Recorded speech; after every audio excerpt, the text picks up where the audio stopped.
orúkọ Jésù Kristi tó ṣe iyebíye la kí wa káàbọ̀ sí orí ètò ẹ̀kọ́ bíbélì tòní. A sì gbàdúrà wípé lónìí Jésù Kristi yóò bá wa pàdé ní orúkọ Jésù. Ẹ jẹ́ ká gbàdúrà. Bàbá olóore ọ̀fẹ́ jùlọ, ṣe la dúpẹ́ lónìí tá a gbé ọ̀gá o. A yìn ọ́ lógo torí pé o jẹ́ kó ṣeé ṣe fún wa láti wá láti síwájú nínú ètò ẹ̀kọ́ bíbélì yìí lónìí. Bàbá, ohun tá a ṣe lónìí má jẹ́ a ṣe nínú ara o. Àmín. Gbogbo àwọn tí ó gbọ́ ọ̀rọ̀ yìí lónìí jẹ́ kí wọ́n gbọ́ sí ìtura. Àmín. Má jẹ́ kọ́rọ̀ náà kó dìde sí wọn ní ìdájọ́ o. Àmín. A dúpẹ́ nítorí pé ẹ ti gbọ́ tiwa o. Ní orúkọ Jésù Kristi Olúwa wa. Àmín. Ẹ̀kọ́ bíbélì tí ìjọ Anglikani ti Dáósìsì Ifẹ̀ ṣe ètò rẹ̀. Mo kí àwọn olùjíròrò káàbọ̀ sórí ètò yìí lónìí. Lákọ̀ọ́kọ́ mo kí bàbá wa àlùfáà àgbà, bàbá Adéwálé Síjọ́ Adé, ẹ káàbọ̀ sórí ètò yìí o. Ẹ ṣé púpọ̀ sà. Sálàáfíà lẹ́dẹ̀ o. Adúpẹ́. Ẹ pẹ̀lẹ́ ilé ńkọ́ o. Adúpẹ́. Màmá wa ọ̀jọ̀gbọ́n Olúbùnmi aya Afọlábí, ẹ mà káàbọ̀ sórí ètò yìí o. Adúpẹ́ sà. Gbogbo ilé ńkọ́ o. Àlàáfíà. Tí ta bá ti ń pè é mọ̀ dá wa lóhùn. Bẹ́ẹ̀ ni. Àjíǹde ara máa jẹ́ fún yín o. Àmín sà. Lónìí nínú ètò tá a ti ń bá bọ̀ ìlànà Ọlọ́run fún ètò ní ibi ọjà. Kókó ẹ̀kọ́ wa lónìí la pè ní ìtẹ́lọ́rùn. Ìtẹ́lọ́rùn. Ibi kíkà wa ńlá ò rí nínú ìwé Tímótì kínní orí 6 ẹsẹ̀ 6 sí 10. Bàbá wa Síjọ́ Adé, ẹ bá wa ka ẹ̀kọ́ náà síta. Ṣùgbọ́n ìwà bí Ọlọ́run pẹ̀lú ìtẹ́lọ́rùn èrè ńlá ni, nítorí a kò mú ohun kan wá sí ayé, bẹ́ẹ̀ ni a kò sì lè mú ohunkóhun jáde lọ. Bí a bá sì lé oúnjẹ àti aṣọ, ìwọ̀nyí yóò tẹ́ wa lọ́rùn, ṣùgbọ́n àwọn tí ń fẹ́ di ọlọ́rọ̀ a máa bọ́ sínú ìdẹwò àti ìdẹkùn àti sínú wèrè ìfẹ́kúfẹ̀ẹ́ púpọ̀ tí pa ènìyàn lára. Irú èyí tí í máa rí ènìyàn sínú ìparun àti ègbé, nítorí ìfẹ́ owó ní gbòǹgbò ohun gbogbo búburú, èyí tí àwọn mìíràn ń lépa, tí a sì mú wọn ṣáko kúrò nínú ìgbàgbọ́, wọ́n sì fi ìbìnújẹ́ púpọ̀ gún ara wọn lé ọ̀kọ̀. Ẹ ṣeun. Èròǹgbà wa lórí ẹ̀kọ́ yìí lónìí ó ní láti kọ́ wa pé kò sí iye ọrọ̀ tí ó lè mú ayọ̀ ayérayé wá fún ènìyàn bí ìtẹ́lọ́rùn kò bá sí. Bí èèyàn bá ti ní ìtẹ́lọ́rùn kò lè ní ayọ̀ ayérayé. Ìkejì, láti ṣàlàyé ohun tí ìtẹ́lọ́rùn túmọ̀ sí gan-an. Ìtẹ́lọ́rùn tí a ti ẹ̀ ń sọ yìí, a fẹ́ mọ ìtumọ̀ rẹ̀ gan-an lónìí. Ẹlẹ́ẹ̀kẹta, láti rú wa sókè sí àwọn èrè tí ó wà nínú ìtẹ́lọ́rùn, láti tawájí sí àwọn èrè tá a lè rí nínú ìtẹ́lọ́rùn. Àwọn èròǹgbà wa lónìí nìyí. Ìfáàrà. Ìtẹ́lọ́rùn túmọ̀ sí pé nígbà tí ènìyàn bá fi ayọ̀ gba ohun tí ó ní tàbí tí wọ́n pín fún, kí ènìyàn ní ìtẹ́lọ́rùn sí ohun tí ó bá ń ṣe, bóyá nínú ilé tàbí níbi iṣẹ́. Ẹnikẹ́ni tó a bá ti fún ní nǹkan tàbí pé wọ́n yọ̀ǹda nǹkan fún ènìyàn, kó ní ìtẹ́lọ́rùn lórí ní tá a bá fún. Ọmọlẹ́yìn Kristi tó bá fẹ́ fìwà jọ Kristi ní láti ní ìtẹ́lọ́rùn gẹ́gẹ́ bí àmúyẹ. Pọ́ọ̀lù ní Kọ́ríńtì kínní orí 6 ẹsẹ̀ 6 sọ wípé ṣùgbọ́n ìwà bí Ọlọ́run pẹ̀lú ìtẹ́lọ́rùn èrè ńlá ni. Eléyìí túmọ̀ sí pé ìwà bí Ọlọ́run láìsí ìtẹ́lọ́rùn kò pé. Ẹnikẹ́ni tó bá fẹ́ fi ìwà jọ Ọlọ́run ó gbọ́dọ̀ ní ìtẹ́lọ́rùn. Kí a tó lè jẹ́ olótìtọ́ àti ẹni mímọ́ nínú iṣẹ́ tàbí ìdókòwò wa, ìtẹ́lọ́rùn pọn dandan. Ọrọ̀ tàbí dúkìá kò lè fún wa ní ayọ̀ tàbí ìdùnnú tí ìtẹ́lọ́rùn kò bá sí. Bí eléyìí bá yé wa nípasẹ̀ ẹ̀mí mímọ́, gbogbo oníṣòwò, oníṣẹ́ ọwọ́, oníṣẹ́ ìjọba àti bẹ́ẹ̀ bẹ́ẹ̀ lọ ni yóò jẹ́ olóòótọ́ nínú iṣẹ́ òòjọ́ wọn, tí wọn yóò sì máa fi ayọ̀ àti ìtẹ́lọ́rùn ṣe iṣẹ́ wọn láì rẹ́nijẹ tàbí ló gbájú ẹ̀ fún fún ẹnikẹ́ni. Bíbélì sì wípé ìwà bí Ọlọ́run pẹ̀lú ìtẹ́lọ́rùn èrè ńlá ni. A ti gbọ́ ìfáàrà wa bó ti jẹ́ wípé ìwà bí Ọlọ́run pẹ̀lú ìtẹ́lọ́rùn èrè ńlá ni.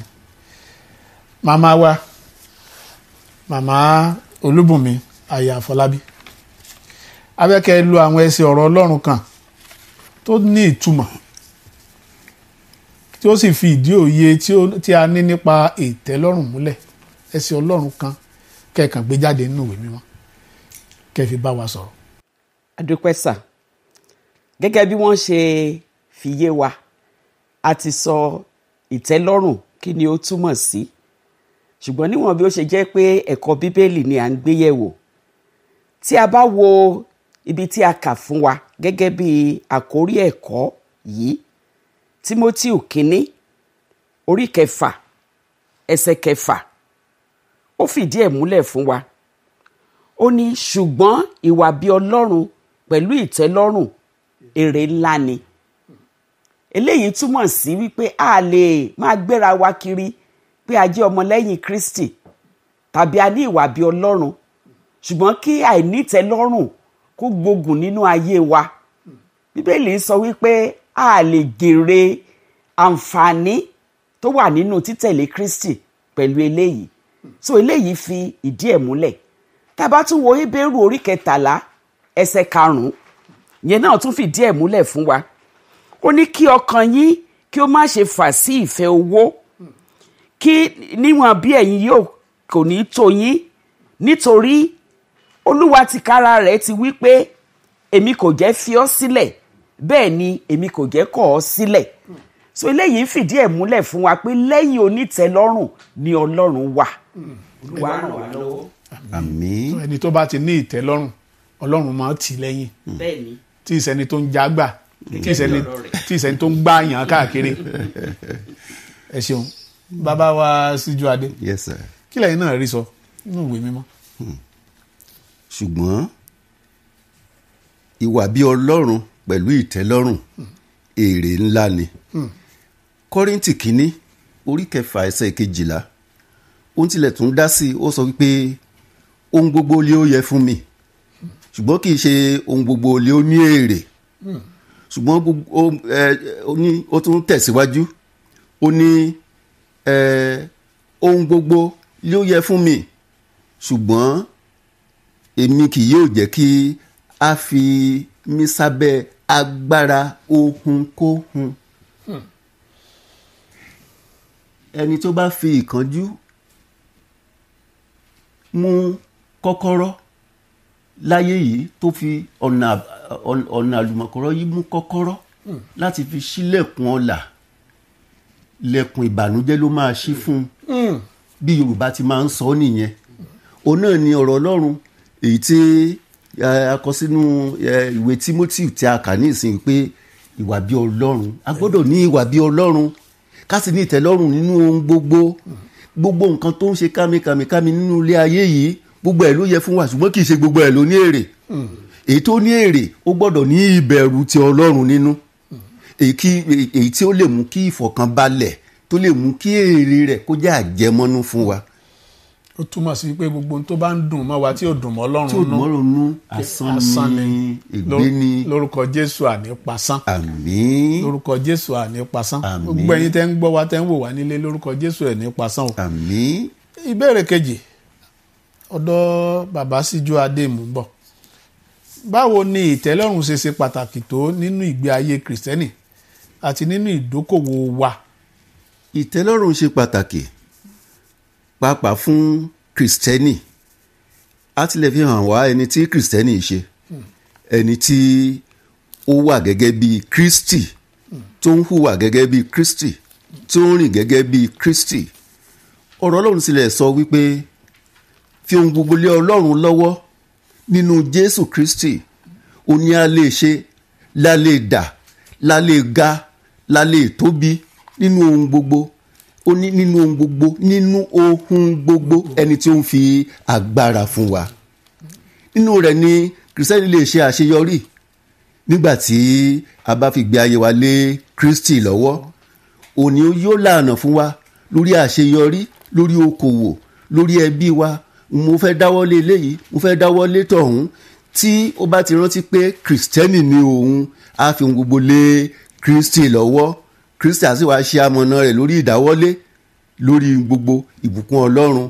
Òní mú ní là láì fi làálàá kún, bí ìwé mímọ́ ti sọ nìyẹn. Ẹnikẹ́ni tó bá fẹ́ dókòwò, tó fẹ́ máa gbé ìgbésí ayé Kristi, bẹ́ẹ̀ ni, ó gbọ́dọ̀ fún gbogbo lé Ọlọ́run lọ́wọ́. Ntọ́lọ́run bá pè fún tó bá pè fún kó tẹ́ lọ́rùn, kì í ṣe pé kó máa fi kọ́kọ́rọ́ sí ọ̀nà ìbànújẹ́. bẹ́ẹ̀ sì wílẹ̀ ìtọ́jú. Bẹ́ẹ̀ ni bàbá.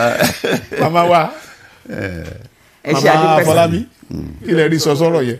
Àdúpẹ́ sà. Ní àfikún, tá a bá wo orin Dáfídì orí 17 ẹsẹ̀ 16, ó ní ohun díẹ̀ tí olódodo ní ó sàn ju ọrọ̀ ọ̀pọ̀ ènìyàn búburú. Ohun díẹ̀ tó lódodo ní ó sàn ju ọrọ̀ ọ̀pọ̀ ọrọ̀ tí ènìyàn búburú tó ní. Ènìyàn búburú bá ní millions ní báńkì tó ní billions, ó yìn pé kò dáa tó lódodo tí ò ní nǹkan kan tí ìrọ̀lẹ́. Pé Jésù Kristi pàápàá ó sọ fún ọmọdékùnrin ọlọ́rọ̀ ni, ó ní ìgbésí ayé ènìyàn kò wà nínú ọ̀pọ̀lọpọ̀ ọrọ̀ tí ó ní. So kékeré tá a bá ní ká béèrè fún ìbùkún Ọlọ́run lórí rẹ̀, Ọlọ́run sì mọ bó ṣe máa sọ di púpọ̀ fún wa. Kì í ṣe pé ká wo aago aláago ṣiṣẹ́ wípé lágbájá tàjọ jáde léèwé, ló ti gun mọ́tò láì, òun lówó ẹ̀ ti pọ̀ yìí, kí ẹ̀ náà wàá lọ dọ́gbọ́n sí, tàbí ká sọ wípé ẹni tá a jọ bẹ̀rẹ̀ ọjà títà lọ́jà rẹ̀ máa ń lọ ọmọ ọ̀run gọ́gọ́, kára náà lọ dọ́gbọ́n sí, tàbí gbogbo tá a fi ń ta ọjà ká dọ́gbọ́n sí. Ká ṣe ní láyípo. Pé ńgbà làálà àti ìdààmú ẹ̀ bá dé, owó yẹn ò ní lè ka. Kò ní ká ibi tí ó fi wò. Kò ní ká. Ṣùgbọ́n kékeré tá a bá ní pẹ̀lú Kristi, pẹ̀lú ìrìn ní ìbámu pẹ̀lú ìlànà Ọlọ́run, àǹfààní ló jẹ́ fún wa. Torí pé Ọlọ́run á bá wa rin ìrìn àjò náà. Ìfọkànbalẹ̀ adẹ̀ bí. Ìfọkànbalẹ̀ adẹ̀ bá wà. Ọkàn ni ó balẹ̀. Ẹ ṣeun mà. Ìbéèrè kẹta ká tó lọ sínú rẹ̀, fún gbogbo ẹ̀yin tẹ́ ń wò wá nílé, tẹ́ ń gbọ́ wá nílé, bí a bá rẹni tó fẹ́ dá sọ̀rọ̀ wa, ẹ lè ráyè láti pè wá, ṣùgbọ́n ṣé ẹ lè kọ ìwé sí WhatsApp nọ́mbà wa. Bẹ́ẹ̀ bá ti kọ̀wé wá, tó bá yẹ ká gbé wá sórí afẹ́fẹ́ á gbé wá, tó bá yẹ ká dá yín lóhùn lórí WhatsApp á dá yín lóhùn. WhatsApp nọ́mbà wa náà ni 081 47 194 733 081 47 194 733. Bẹ́ẹ̀ bá ti kọ àkọ́ránṣẹ́ sí wa, a ó dá yín lóhùn, tó bá yẹ ká gbé yẹ̀wò lórí ẹ̀rọ móhùnmáwòrán tàbí lórí rédíò wa, ẹ máa gbọ́. Màmá, ọ̀dọ̀ yín ni mò ń bọ̀. Pẹ̀lú àpẹẹrẹ bí ó ti ń ṣẹlẹ̀ láwùjọ wa, ẹ jẹ́ ká ṣàlàyé oríṣiríṣi ọ̀nà tí àwọn ènìyàn ń gbà ṣe ojú kòkòrò nínú ìdókòwò wọn. Àdúpẹ́ sà. A rí i pé kì í ṣe nínú ìdókòwò nìkan, ṣùgbọ́n nínú iṣẹ́ tí à ń ṣe, iṣẹ́ òòjọ́ wa. Wọ́n gan tẹ̀ lè jẹ́ akọ̀wé níbi iṣẹ́. Àwọn ọ̀nà wà tí àwọn ènìyàn fi ń fi gègé tá a fi ń kọ̀wé láti ṣe ojú kòkòrò. Àwọn olóyìnbó á pè ní pen robbers. Ṣùgbọ́n ẹ jẹ́ kí n la àwọn díẹ̀ fún wa. Pen robbers, ẹ jẹ́ àgbọ̀ Yorùbá rẹ̀. Àwọn ìdàgbàrò ti gbé bọ, wọ́n fi gègé gbé bọ. Wọ́n sọ gègé dùgbọ́n. Torí ńgbà tí akọ̀wé ẹni tó jẹ́ àkántáǹtì tó bá sọ 100,000 tó bá sọ di 2 million, tó lọ́ra yí tó fi yí òdo mẹ́ta sí iwájú ẹ̀, Olúwa ràn wá lọ́wọ́. Àìnítẹ́lọ́rùn ni. Ṣùgbọ́n àwọn ọ̀nà tí ó tún wà tí ó súnmọ́ wa pẹ́kípẹ́kí ni òṣùwọ̀n èké. Ọ̀pọ̀lọpọ̀ nù wa là ń loko bí owú lọ́jà, là ń lo scale láti wọn ẹja, ẹlòmíì á ti dá ọgbọ́n sí i. Bíbélì sì sọ fún wa pé gbogbo àwọn òṣùwọ̀n èké yìí ó jẹ́ ìríra níwájú Ọlọ́run. Tàbí kí á tiẹ̀ ṣe àmúlùmọ́là. Ayé ìgbà kan tiẹ̀ wà tó jẹ́ pé àwọn kan wọ́n á fẹ́ ta òróró tá à ń rà tá a fi ń jẹun, wọ́n á da engine oil mọ́. Òun là ń pè ní adulteration. Engine oil wọ́n á pò pọ̀, ṣó dáa, ntẹ́yìn ò gbọ́dọ̀ jẹ. Àìnítẹ́lọ́rùn, àìnítẹ́lọ́rùn. Mú tẹ̀ gbọ́ pé àwọn kan wọ́n á fẹ́ ta epo, wọ́n á fi kinní tó lè jẹ́ kó pupa, àdòdó wọ́n á pa aláró tí ò yẹ kéèyàn jẹ a rí i pé nǹkan tí àìnítẹ̀lọ́rùn ní eléyìí ìmí ìtún ni gbogbo wa la mọ̀ wọ́n ti kọ́ wa ń sìn pé tá a bá ti ro oògùn ká wo ìgbà tí ó máa tí ò ní wúlò mọ́ expiry date à ń pè ní fake wà ló fẹ́ ra nǹkan ọ̀tọ̀ ẹlòmíràn la fẹ́ ra káńsù ṣọ́ọ̀kì náà máa bù sínú ẹ̀ ní ọ̀pọ̀lọpọ̀ ìgbà gbogbo irú àwọn nǹkan báyìí mo ti ẹ̀gbọ́n sì gan pé wọ́n ti ń ta plastic rice fún èèyàn láti jẹ bẹ́ẹ̀ ni ó wà láwọn ọjà wa tí ó dì fún èèyàn. Ọlọ́run á ràn wá lọ́wọ́ so àwọn àpẹẹrẹ leléyìí. ẹ ṣeun màmá bàbá Síjúadé láfikún kí nínú àwọn ìṣẹ̀lẹ̀ láwùjọ lónìí ó ló ṣe rí ǹjẹ́ mi Ọlọ́run tiẹ̀ wà má báyìí pẹ̀lú ojú kòkòrò nípa ọjà títà yìí. ó ṣẹ̀rù bàyàn láfikún pẹ̀lú ohun tí màmá wa sọ ọ̀rọ̀ Ọlọ́run sì lè sọ wípé ìwọ á lè ti pa àìṣedéédé làbí. Bíbélì wí bẹ́ẹ̀. Bíbélì sọ bẹ́ẹ̀ ìwọ á lè ti pa àìṣedéédé làbí. ìdọ́gbọ́n sí fún ọ láti là nípa àìṣedéédé bí àìṣedéédé yẹn òun náà ni Sátánì wá fúrúgbìn rẹ̀ sí ọkàn ọ̀pọ̀lọpọ̀ ènìyàn lóde òní. ìṣàbí sọ pé ṣe bí ilé ayé la wà á ṣe bá ti ń ṣe ilé ayé àkúkú mọ ibi tá à ń lọ lọ́run ẹ̀yin olùgbọ́ mi ibi tá à ń lọ ẹ jẹ́ ká bẹ̀rù ibẹ̀. ṣé pé wọ́n ń nàyàn lọ́run tí ó pọ̀. tí máa wá ìkà níbí wọ́n jù mí sínú náà máa kọjá iná ẹsẹ̀ ara rẹ̀ ló fi rìn wọ́n fi hàn bẹ́ẹ̀ wọ́n wà sọ̀ kọjá náà ẹsẹ̀ ara rẹ̀ ló fi rìn wọnú rẹ̀ níbẹ̀ dẹ́kẹ́ nítorí pé iṣẹ́ ọwọ́ rẹ̀ nípa bẹ́ẹ̀ ni ìdọ́gbọ́n sí ti ara lọ́nà èrú òní gbègbè ayé tá à ń gbé lónìí òṣùwọ̀n èké ayédèrú ọjà ìdíyelé ọjà ká tún fi ìbúra Ọlọ́run lé pé Ọlọ́run sì rí mi. orí ilẹ̀ mo wà yìí. orí ilẹ̀ mo wà yìí. ilẹ̀ náà sì létí ó ń gbọ́ ilẹ̀ náà sì tàka sí ọ wípé òun fi ṣẹlẹ́rìí èké Ọlọ́run tó kọrí sí lókè náà ń gbọ́ kó lè dunnú sí ọ àfi tó bá yí padà láti má hùwà èké mọ́ fún ọjà títà jẹ́ olótìtọ́ nínú ohun gbogbo. jẹ́ olótìtọ́. jẹ́ olótìtọ́ Jésù fẹ́ kí gbogbo wa jẹ́ olótìtọ́. ẹ ṣeun ìbéèrè tó kàn bàbá Síjúadé ẹ̀yin ni mò ń bọ̀ lọ́dọ̀ wọ́n ní báwo ni onígbàgbọ́ ṣe lè díjú sí ìwà ojú kòkòrò kí wọ́n sì ṣùgbà ìtẹ́lọ́rùn. àwọn ẹ̀kọ́ kàtàn ẹmú kan nínú àwọn ẹ̀kọ́ ìkẹfì bá wa sọ̀rọ̀. onígbàgbọ́ báwo la ṣe lè díjú sí ìwà ojú kòkòrò ká gbé ìtẹ́lọ́rùn lárugẹ. bẹ́ẹ̀ni pàápàá fún kìrìsìtẹ́nì àwa ni àwòkọ́ṣe àwa ni díngí àwa sì ni ìwé tí àwọn tí ò tẹ̀ ní ìmọ́lẹ̀ yìí àwa ni wọ́n ń wù àwa ni wọ́n sì ń kà. ǹjẹ́ wàá yẹ kí atún ẹ̀ṣẹ̀ wàá máa bá àwọn ìwà kò tọ́ wọ̀nyí lọ́wọ́ kìrìsìtẹ́nì bí? nípa kíka ọ̀rọ̀ Ọlọ́run nípa gbígbọ́ nípa kíkà a ó máa rìn a ó sì máa ṣe ohun tí ó tọ́ gẹ́gẹ́ bí Ọlọ́run ṣe fẹ́ kí a gbé ìgbé ayé wa. ṣùgbọ́n ọ̀pọ̀lọpọ̀ lóde òní bí a tilẹ̀ wà nínú chọ́ọ̀chì pàápàá ibi tí ọkàn wa máa wà òní di ọjà bá ó ṣe sọ tọrọ di pọ́n kan bá ó ṣe sọ náírà kan di dọ́là mẹ́wàá. ìwàásù yẹn wà fà ó tilẹ̀ ń dá wa dúró táìmù ẹ ti lọ jù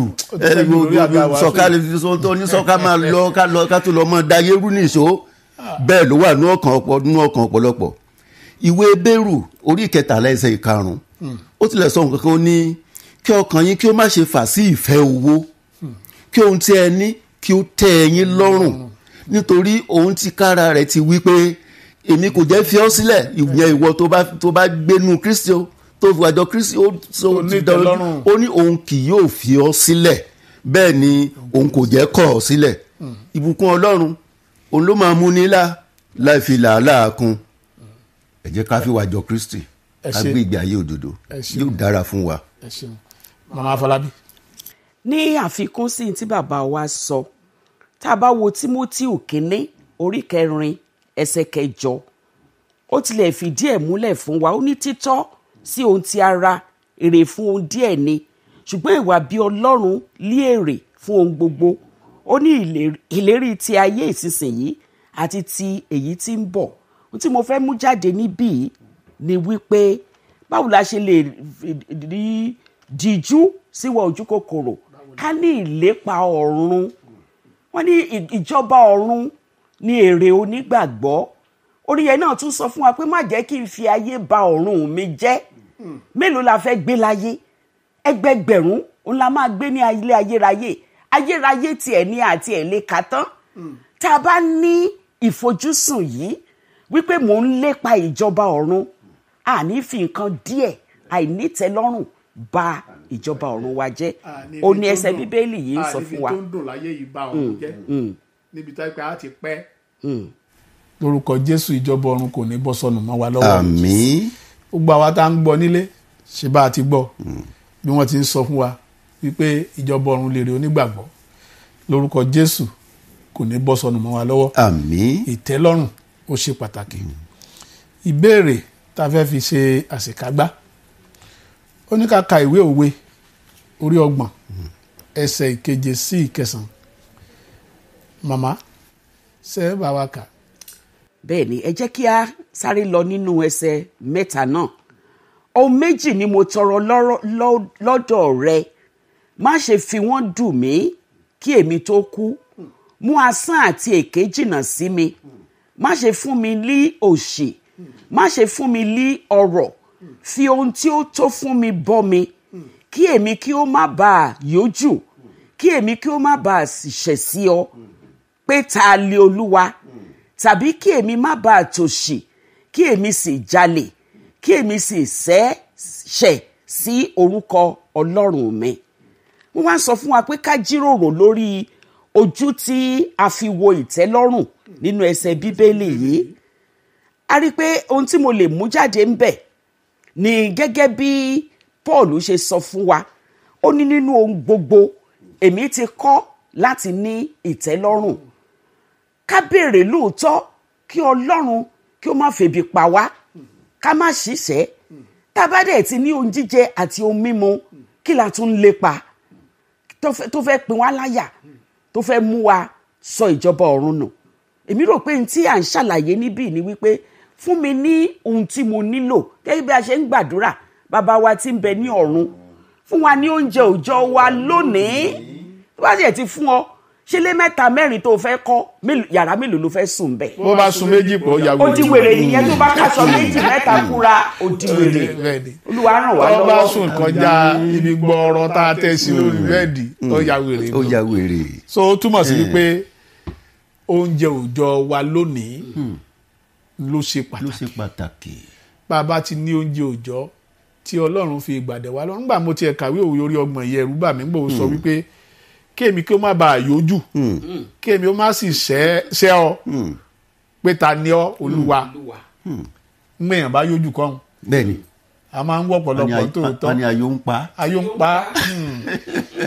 Ẹ̀rọ ẹlòmíràn ń gbọ́ ọba jẹ tán tó bá yó tán tó tún gbọ́n nǹkan lé ní ọ̀ àmọ́ ta sí àgẹ̀rẹ́ kó tá a bá sọ̀rọ̀ ní ọmọ sọ̀rọ̀ àlùfáàǹsà ó ti yójú kan. ó yójú. ẹ̀sẹ̀ kò ti ṣe ọlọ́run bá lórúkọ Jésù àní ṣe ọlọ́run.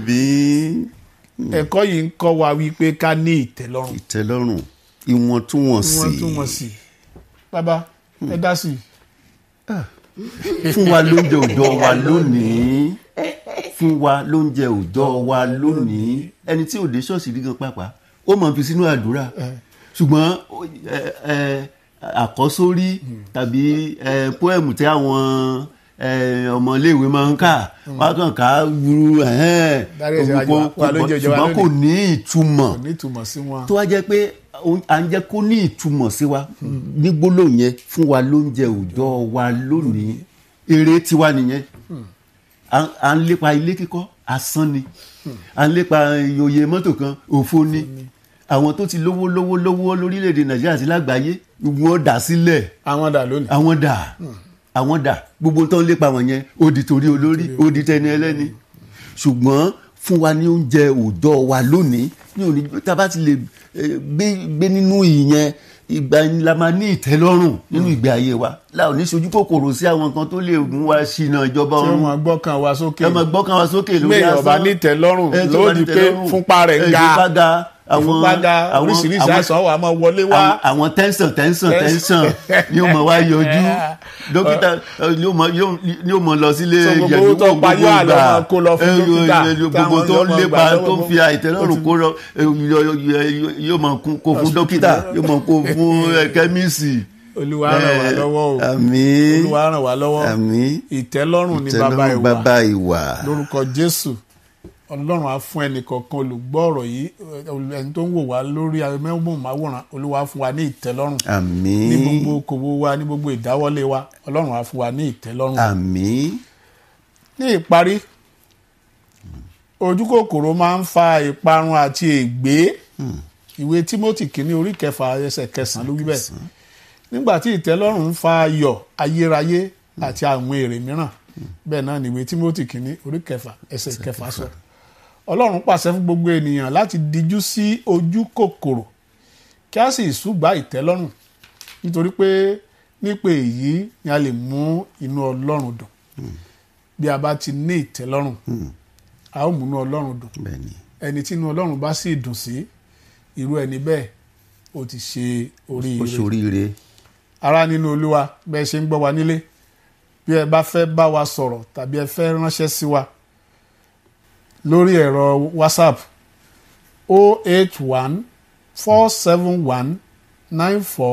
081-471-94733 bẹ́ẹ̀ bá ti tẹ àtẹ̀ránṣẹ́ sí wa á dá yín lóhùn tó bá yẹ ká gbé yẹ̀wò lórí ẹ̀rọ móhùnmáwòrán tàbí lórí rédíò a ó gbé jáde. Ọ̀rọ̀ fún ìrònú ìwà bí Ọlọ́run pẹ̀lú ìtẹ́lọ́rùn èrè ńlá ni. Ìwà bí Ọlọ́run pẹ̀lú ìtẹ́lọ́rùn èrè ńlá ni. Lórúkọ Jésù Ọlọ́run á fún wa ní ìwà bí Ọlọ́run tí í ṣe ìtẹ́lọ́rùn. Àmín. A ó sì jẹ èrè ńlá. Àmín. Màmá wa Màmá Afọlábí ẹsẹ̀ àkọ́sórí wa. Ẹsẹ̀ wúrà wa Tímótíù kínní orí 6 ẹsẹ̀ 6 ṣùgbọ́n ìwà bí Ọlọ́run pẹ̀lú ìtẹ́lọ́rùn èrè ńlá ni. Ẹ kà lẹ́ẹ̀kan sí o. Tímótíù kínní orí 6 ẹsẹ̀ 6 ṣùgbọ́n ìwà bí Ọlọ́run pẹ̀lú ìtẹ́lọ́rùn èrè ńlá ni. Èrè ńlá ni. Gbàdúrà fún ẹnì kọ̀ọ̀kan tó ń gbọ́ wa lónìí lórúkọ Jésù á jẹ èrè ńlá. Àmín. Lẹ́ẹ̀kan sí mo fẹ́ kí àwọn olùjíròrò lórí ètò yìí bàbá wa àlùfáà àgbà Adéwálé Síjú Adé ẹ mà ṣe ẹ kú dìde o. Ẹ ṣé púpọ̀ sà. Ọlọ́run á máa ròyìn lágbára o. Àmín sà. Màmá wa ọjọ́.